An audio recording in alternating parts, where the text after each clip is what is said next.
Disse Jesus: Eu sou o pão da vida, e aquele que vem a mim não terá fome. Vamos agora a Jesus e alimentemo-nos do pão da vida. Jesus é o maravilhoso dom celeste. A Bíblia diz: há um só Senhor, uma só fé, um só batismo. Efésios 4:5. Se cremos que existe um só Senhor e Salvador, também devemos crer que existe um só batismo.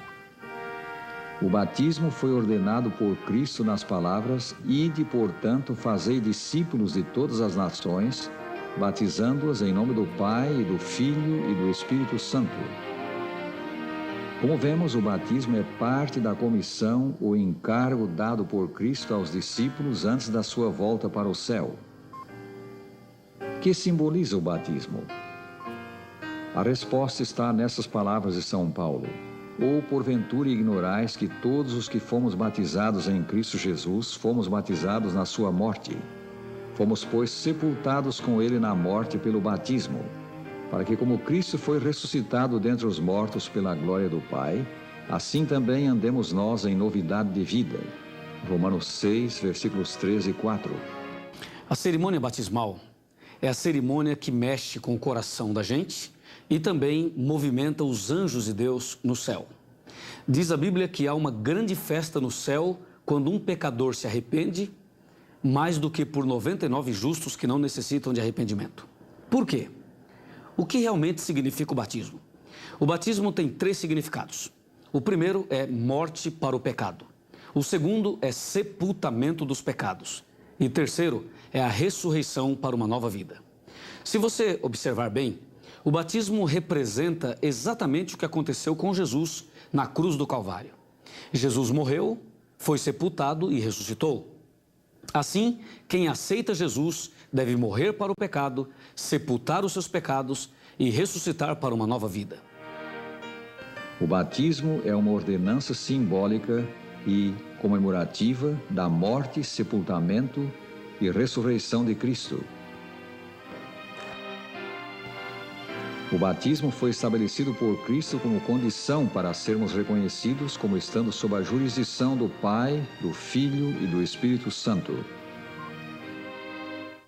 Deus na Bíblia nunca pede nada para o homem sem antes ele mesmo dar o exemplo ou mesmo se envolver.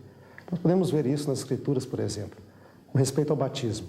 Jesus, ele mesmo, se deixou batizar e pediu para ser batizado.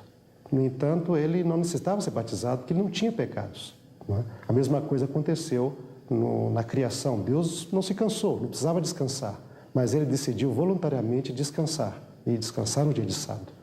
A conclusão lógica que nós tiramos disso é o seguinte: se Jesus, por exemplo, que era sem pecado, se batizou, quem então não necessita batizar-se? Se Deus, que não precisa descansar, descansou no dia de sábado, quem então não deveria descansar nesse mesmo dia? O batismo significa a lavagem dos pecados. Como lemos na Escritura: E agora por que te demoras?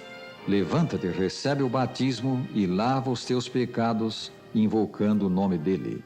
Atos 22, 16. O batismo nos une a Cristo, porque todos quantos fostes batizados em Cristo, diz São Paulo, de Cristo vos revestistes. Gálatas 3, 27. Primeiro passo: necessitamos ser instruídos nos ensinos de Jesus. Notemos isto: então os que lhe aceitaram a palavra ou a instrução foram batizados. Atos 2, 41. Ide e ensinai, disse Jesus. O batismo é uma sagrada ordenança e deve haver inteira compreensão do seu significado. O candidato ao batismo precisa ser devidamente instruído. Segundo passo: é preciso o pecador arrepender-se da vida de pecados. Respondeu-lhes Pedro: arrependei-vos e cada um de vós seja batizado em nome de Jesus Cristo para a remissão dos vossos pecados e recebereis o dom do Espírito Santo. Atos 2, 38. O batismo envolve arrependimento do pecado e volta a Deus. Terceiro passo: depois de instruído e arrependido, o candidato ao batismo precisa crer em Jesus e aceitá-lo. Quanto ao batismo do eunuco etíope, por Filipe lemos: Filipe respondeu: é lícito se crês de todo o coração. E respondendo ele, disse: creio que Jesus Cristo é o Filho de Deus. Então mandou parar o carro, ambos desceram à água e Filipe batizou o eunuco. Atos 8, 37 e 38. Nas Escrituras, o batismo é para as pessoas que aceitam Jesus como seu salvador pessoal, abandonam a vida de pecado e desejam viver uma nova vida segundo os ensinamentos de Deus encontrados na Bíblia. Quando somos batizados, sepultamos a vida de pecados e ressuscitamos para uma nova vida com Jesus. O Salvador se torna tudo para nós. O que você acharia de um rapaz que diz que ama muito uma moça, mas não quer casar com ela? Que tipo de amor é esse? Agora vejam, como ilustra Paulo o tipo de relacionamento que Jesus quer ter com a sua igreja. Em Efésios 5, 25 diz: maridos, amai as vossas mulheres como Cristo amou a sua igreja. Paulo aqui usa o tipo de relacionamento que Jesus quer ter com seu filho, com sua igreja, como o amor do marido e da mulher. Assim como no casamento, o casal, no momento da cerimônia do casamento, o casal declara publicamente que se ama, o cristão também, na hora de seu batismo, faz uma declaração pública de seu amor por Cristo.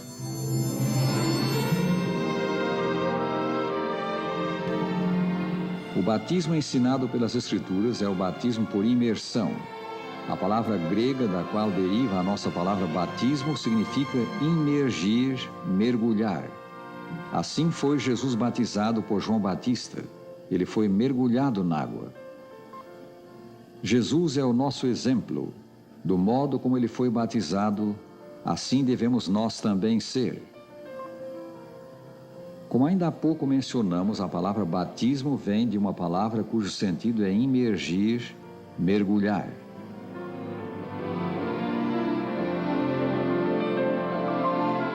Mas será que o batismo é fundamental para a salvação? A resposta está em Marcos, capítulo 16, verso 16. Está escrito: quem crer e for batizado será salvo. Quem, porém, não crer será condenado.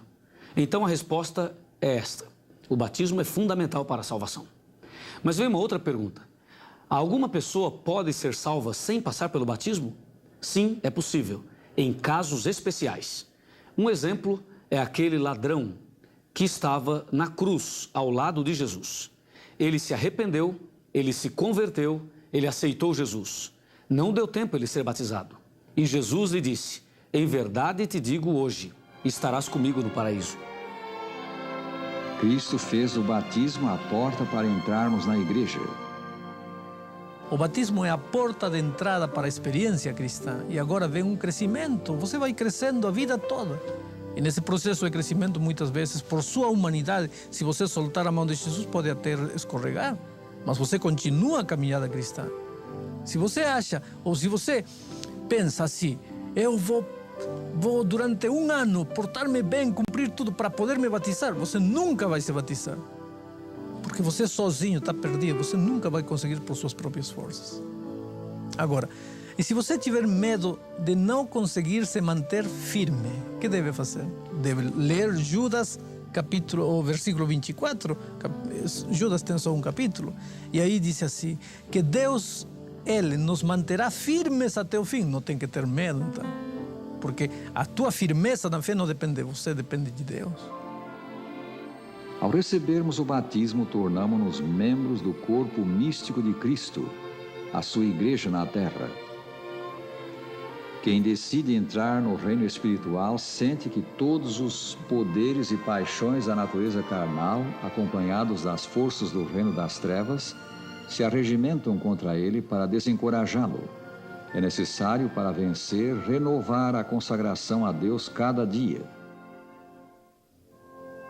Deus promete dar no seu reino um lar de paz e felicidade perene. A promessa pertence aos que creem e são batizados. Jesus diz: eis que estou à porta e bato, e promete: se alguém abrir a porta, entrarei em sua casa. Apocalipse 3, versículo 20. Quão preciosa é esta promessa! Entrarei em sua casa. O teu trabalho, amigo, é abrir a porta do coração. Por que viver em pecado sob a condenação do céu e intranquilo, se podes ter perdão e paz com receber Jesus? Recebendo o Salvador, a vida encontrará o seu verdadeiro sentido, tornar-se-á maravilhosamente bela. Abre-lhe, pois, o teu coração, recebe Jesus e faze-te um membro de sua igreja pelo batismo. Oh, que belos hinos cantam lá nos céus, é que o Filho